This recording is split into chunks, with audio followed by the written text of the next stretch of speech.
I'm Kirstine Davis and I am the children's worker for the Mustard Tree Trust. So I go around all the first schools and primary schools in the Morpeth area and I tell them stories about Jesus, which is pretty exciting, I have to say. I've been asked to do the thought of the day, and you're going to meet several of us who work for the Mustard Tree Trust over this week. And the passages I was giving were really quite interesting because they were kind of the small players, the people who don't know a huge amount about, but who are really essential in the work of the gospel. The first one was slightly different because the Old Testament passage tells us about when King Saul is feeling depressed because he's actually rejected God.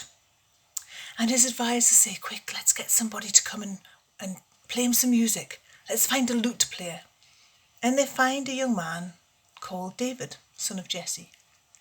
Now we know that David comes on and becomes this great king.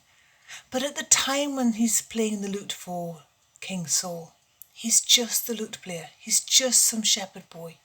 And yet he does it in such a way that Saul kind of ends up liking him and asks him to stay and be a bigger part of his life.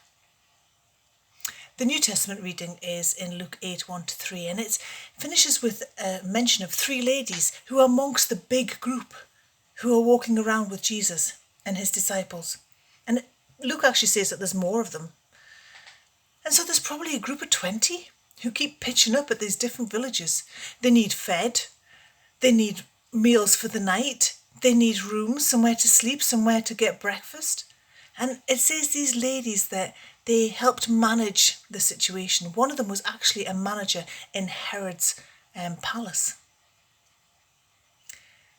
And it made me think, God has given us so many skills. And I use mine by talking to kids, by telling them silly stories, by making them think. How do you use yours?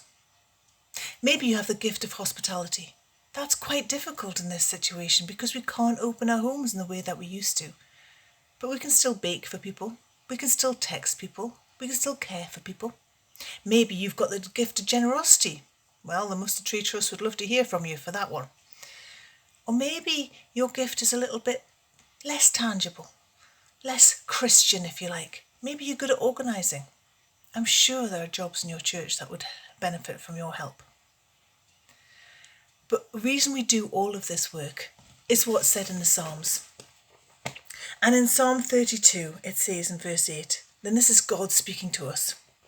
I will instruct you and teach you in the way you should go. I will counsel you with my loving eye on you. And then it says, rejoice in the Lord and be glad, you righteous. Sing, all of you who are upright in heart. And whatever we do today, however we use our skills, let's do them so that we rejoice in God. Amen.